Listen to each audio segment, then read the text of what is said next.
So you can shortcut the growth process with the acquisitive growth. Your exit multiple is going to be more like 8, 9, 10, 11, 12 times, depending upon the type of business. What is a buy and build? In the United States, it's often referred to as a roll up, where you're rolling up several businesses and you're putting them together. The correct terminology in the UK and in Europe, a buy and build.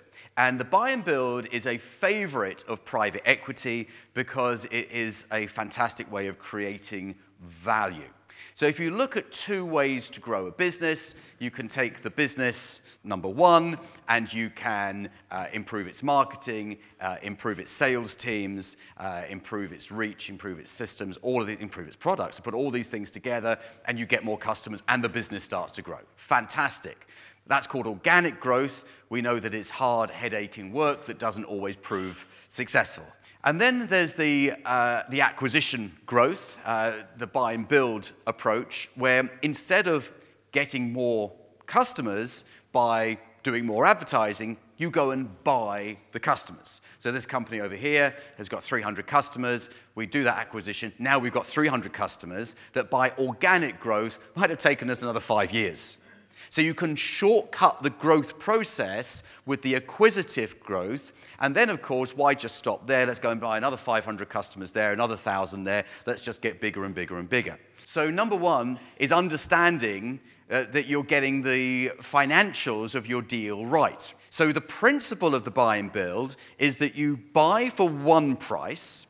By bringing that business into the group, making it part of the group, so part of a larger entity, the value increases as a result of that, so then you can sell the group for more in the future. Well, the reason why is this guy over here with his independent standalone business, who's labored at it for 20 years and is running out of steam, went into business because he loved what that business did, and he turned a job into a business. But actually, it probably just remained a bit of a job because the business was so dependent upon him. Therefore, it couldn't grow to a certain level, and it got stuck. Now it's under professional management over here in the group. Well, we can take the brakes off, can't we? We can take the brakes off, and we can start making sensible strategic decisions because you've got the eye on the exit in 5 years' time. So the value increases. Because if you've got a business here that's doing, let's say, £1 million of sales and making 200,000, I don't really think a business making 200,000 a year is going to ever be worth more than 500, 600,000 pounds. Because why would you pay more than 500, 600,000 pounds? Something that's going to give you a return of just 200. Now, if we take that 200,000 of profit and we pop it over here into the group, your exit multiple is going to be more like 8, 9, 10, 11, 12 times, depending upon the type of business. So between buying it and selling it, your value increases because now it's not just a £1 million business, it's part of a business doing 25 million. So validating the model or understanding the thesis, which is the phrase that you'll hear again and again, understanding the thesis, is what is the thesis that we're working to here? Let's say our thesis is we can buy these independent opticians, we can commercialize the sales, marketing, back office. We can get their pricing right. We can drive down the cost of supplies because we've got bigger purchasing power, because we can now go to the frame manufacturers and say, instead of saying we're going to order 10 a week, we're going to order 1,000 a week because we're now a larger group. Then we can drive down the costs. We can increase the sales. We can make everything way more profitable, and that's the thesis. But now, you've got to validate it. You've got to prove it. So I meet people all the time who tell me that they found a business that's underperforming and they know the secret of making that business perform. They know how to turn that underperforming business into a business that can really make money. Oh my goodness, they're getting all their cost structure wrong and they've got this wrong and their marketing's terrible. All they need is a new website and business will take off like a rocket. Get them an Instagram account and it's all going to take off. If only it was that easy. But you hear this all the time. Right, now you've got to prove it. So buy your first business, see whether that Instagram account or that new marketing and getting the pricing structure right really does make a difference. Validate the model. Now, can you do it with two? So buy another one, put them together. Can you now improve the performance of 2 businesses. So it's not just a one-hit wonder, beginner's luck, flash in the pan. It's something that you can replicate. Can you do it with 3?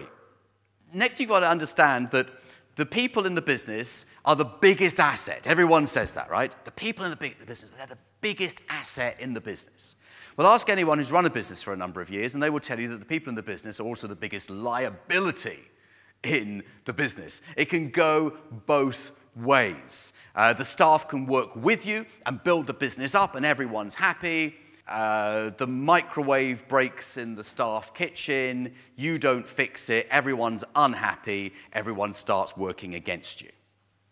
It can be as simple as that. So you've got to realize that if you are going to make a go of this, having the staff behind you is an investment. As much as you might find as mature human beings finding it irritating that the 18-year-old is more interested in having a duvet day and not damaging their nails or whatever it might be, or just something that all these sort of things that get in the way of work these days, even though you might find that irritating, if you're working with a young workforce, just live with it because that's what you've got. Now, I would personally find that very annoying. I have found that very annoying, but it's best to delegate out the people management.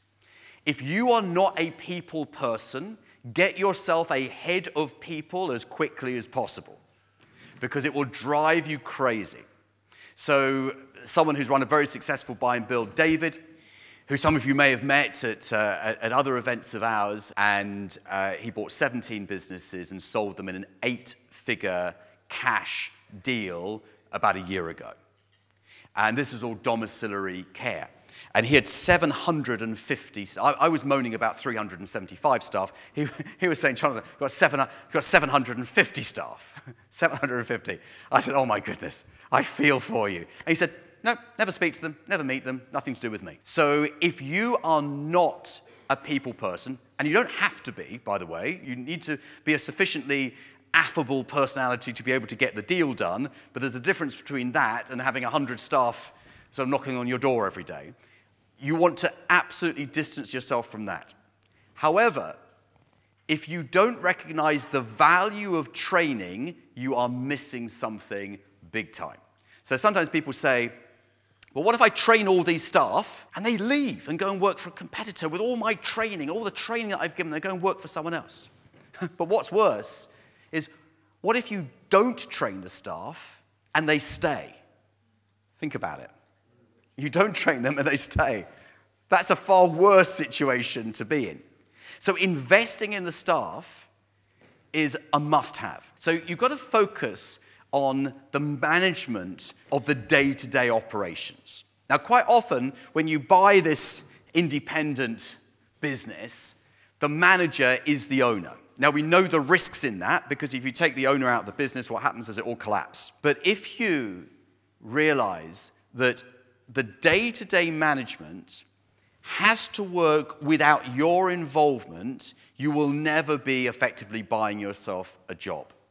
And the dangerous thing is you buy a smaller business and you end up with a job. How does it happen? It happens one step at a time.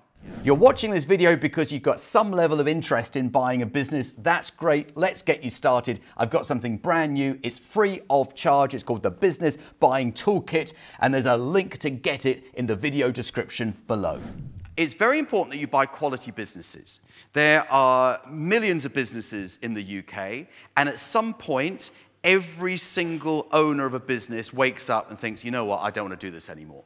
A bad week, a combination of corporation tax, VAT, some large bills they weren't expecting, and all these things happening all in the same week. They go, oh, why am I doing this? Why am I doing this? So 3 million businesses in the UK, every single one of them will go through this, I want to sell. And at some point, they will either sell or they will close down or maybe pass to sons and daughters, which is probably happening a lot less these days. People don't want to be in the family business like they used to.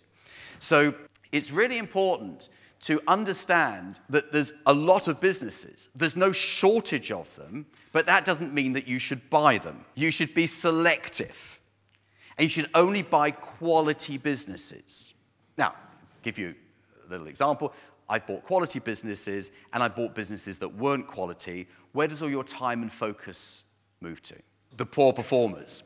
So the poor performers typically are poor performers who aren't making as much money as the good performers. So what happens is you channel all the profit from the good performers to prop up the poor performers, and you're focusing so much on the poor performers, what happens to the good performers? They start to become poor performers, and suddenly you've got a portfolio of poor performers because you didn't buy good performers right from the start. Let's talk for a moment about de-risking by tying in the seller. Now, I have two schools of thought on this. One is, the moment you bought the business, goodbye to the owner, they're out, never to be seen again.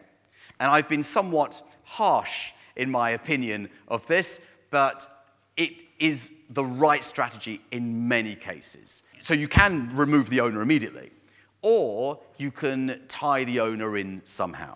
Now, the owner can work with you and work against you. Now, you may have seen my interview. Carsten's in the Inner Circle group, the interview with him. Carsten bought a tree surgery business. He had no background or knowledge of tree surgery, and he relied upon the team. But he also relied upon the exiting owner. So he tied the owner in, so the owner got paid part of the money on the performance of the business. And therefore, the owner had a vested interest in the business performing well. Now, think about this. If the owner has a vested interest in the business performing well, are they going to be on your side and help you be successful? And that's what you want. What you don't want is a disgruntled owner with seller's remorse. They've sold the business. They go, oh, maybe I could have got more for it. Maybe I should have held on for a few more years. And then those owners become very destructive. So we're talking about a buy and build. We're talking about consolidation and integration and all of those things. But you don't necessarily have to consolidate. So let me give you an example. So Sam Turner, I think it was in Mastermind in 2018, has bought a number of HVAC, heating, ventilation, air conditioning businesses, quite substantial businesses, each one multi-millions in revenue. Just bought another one I saw on LinkedIn last week. He hasn't integrated any of them.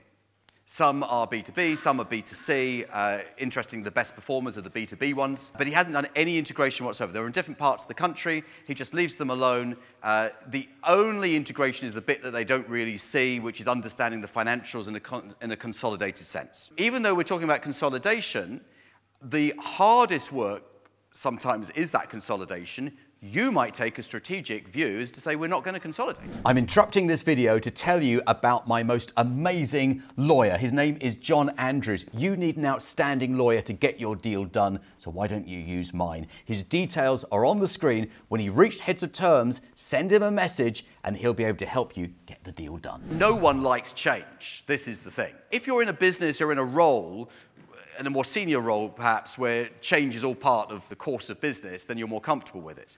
What you'll find is in businesses where you've got lots of lower paid people, maybe minimum wage people, who make up a very large proportion of the workforce, then actually their ability to change is less. Reluctance to change can really work against you. So the key is to change as little as possible and to sneak it in over a period of time rather than hitting them with it on day one. Now, there is another school of thought, which is you do all your change up front, short, sharp shock. This is the way it's going to be. You're no longer called this. You're now called this. Your red uniform is now a blue uniform. This is how you greet customers. Like it or lump it. Get on with it. It's brutal. If you've got a business with, let's say, less than 20 people, you lose 5 of those, and you've got yourself a problem. I would say slow and steady, because you don't want to destroy the value of what you've just bought. So this cultural thing is really, really difficult. And I think it really only takes effect as you get that natural attrition of staff. So saying to the work hard, play hard people, you are now going to be working with the 9 to 5 people, and saying to the 9 to 5 people, look, you can't come in at 1 minute to 9 and pack your bags at 1 minute to 5. We know that we pay you for those hours, but you can't just shut everything down halfway through a task. We want you to finish because we want you to care about what you're doing and get involved. We have a sociable culture in our business, and lots of people go to the pub after work, we want you to be involved. And they go, absolutely no way, that's not going to happen with us. It only starts to happen when you interview new people and you tell them about this is what it's like to work here, and then those new people integrate into the culture that you're trying to develop. Those of you who own businesses understand the importance of cash flow. If you don't own a business yet, then you probably don't realize how important this is. Your focus most probably is on profits. Now, there's nothing wrong with focusing on profit because that's important, but how the profit presents itself in terms of cash is really, really important. Because you can have a business that on paper is making really good money, but there's no money in the bank. And if you haven't got money in the bank and you can't pay your suppliers, then maybe your supply chain starts to cut you off. You can't pay your staff, they don't turn up the next day. So that cash is absolutely important. So when you're looking at a business, balance up profitability and cash flow. And how do you get a really quick inkling of this? Well, just look at some bank statements. And if the cash balance is decent for that size of business and it's maintained over a period of time, then you're likely to have a business with better cash flow than one that's currently always running in the overdraft. And all it takes is that coincidence, that perfect storm of VAT due, corporation tax due, a big supplier needs to be paid. You've got to pay in advance for something, and a customer pays you late.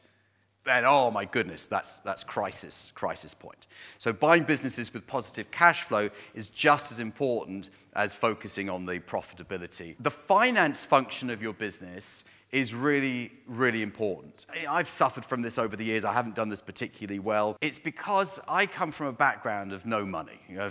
My family didn't have any money. It was always scraping everything together. So when you grow up hearing that, time and time again over the years, it sort of becomes part of your psyche. So you're reluctant to spend money. So when I see I've got to pay a CFO $140,000 a year, I'm thinking, oh my God, $140,000 a year. How could anyone earn $140,000 a year? But you know something, if you're going to be running a multi-million-pound business, have a CFO at $140,000 a year, $150,000, $200,000 a year. As long as you've got the cash flow to support it and you've got the profit to support it, it is worth every single penny. And I can tell you from the successful buy and builds that I've known over the years of doing this, in every single case, they've had a great CFO. So we talked about the importance of the CFO. Who else do you need? Well, I think that you need a personal assistant who can look after your emails, can field all of your calls, keep your diary organized, and do all the things that you're not very good at. And most entrepreneurial types are not very organized. They've got great ideas. You're an amazing ideas person. You can put things into action. You can make them happen. But you leave chaos behind you. I'm describing myself, by the way. Absolute chaos. And I've got Maria. Maria's been with me. I think this is the 8th year now. You also need to work towards having a CEO, a Chief Executive Officer, and Managing Director who can run the whole business for you.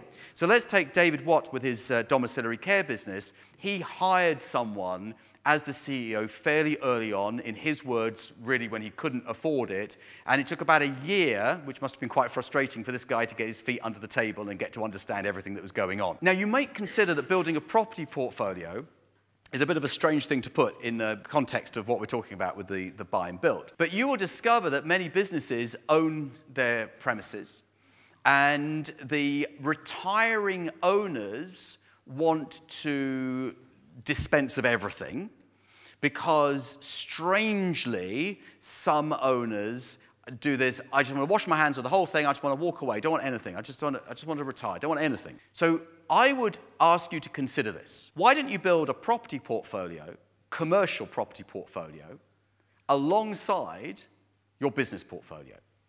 So what happens is you end up with two portfolios. You've got your buy and build over here, and you've got your property portfolio over here. Obviously, you've got the option to sell it, but you could just keep that forever. Sometimes that property can finance the acquisition of the business. And you know what? If you've got a property portfolio and you've got a reasonable loan to value on it and Maybe it becomes unencumbered over time. You've got yourself an asset that you can always use as collateral if you needed money. So developing systems and processes. You need to turn your business into this systemized McDonald's-like process. And whether you like McDonald's or hate McDonald's, it makes no difference whatsoever. They've got incredible processes. Those processes are going to make life so much easier and allow you to scale up your buy and build far faster. So let's take Hakeem with his 300-plus opticians practices. You can't do that on a wing and a prayer. You've got to have the whole thing process-driven.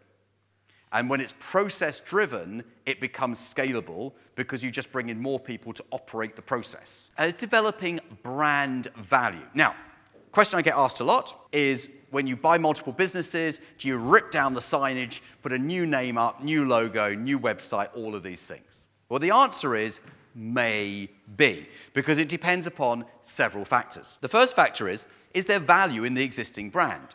So let's say that you bought, silly example, Boots the Chemist. Rips the signs down. The first day of ownership, Steve's Chemists.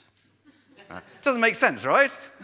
Because part of the value, in fact, a lot of the value in what you bought is that name recognition. You see Boots the Chemist at the airport, you go, oh, I know what I can get there. So that brand value should not be destroyed if there is value in the brand.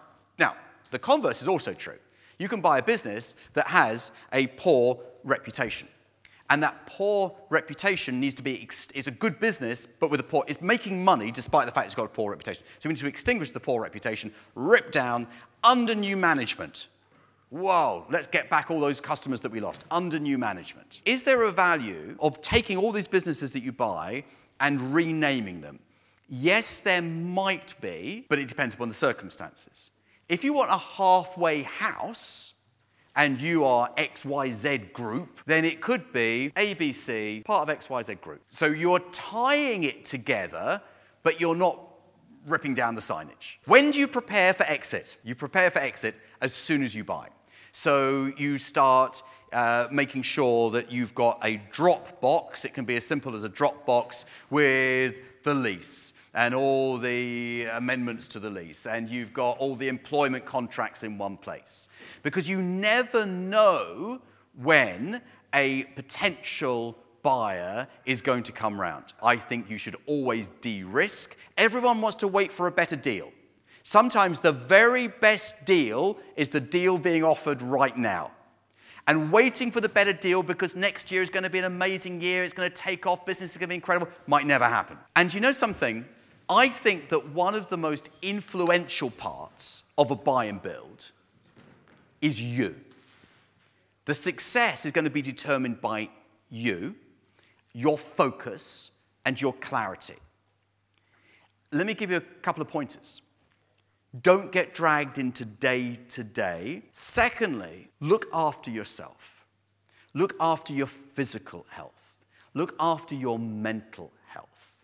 If you find yourself getting stressed, and there will be times when it's stressful, discover your own coping mechanisms. Action changes things. I was talking to Stephen, and Stephen said to me over dinner on Wednesday night, he said, action changes things. He said, action changes thoughts. Action changes thoughts. And when you start taking action, it starts changing the way you think. And when you start changing the way you think, it creates more action. And that is the secret.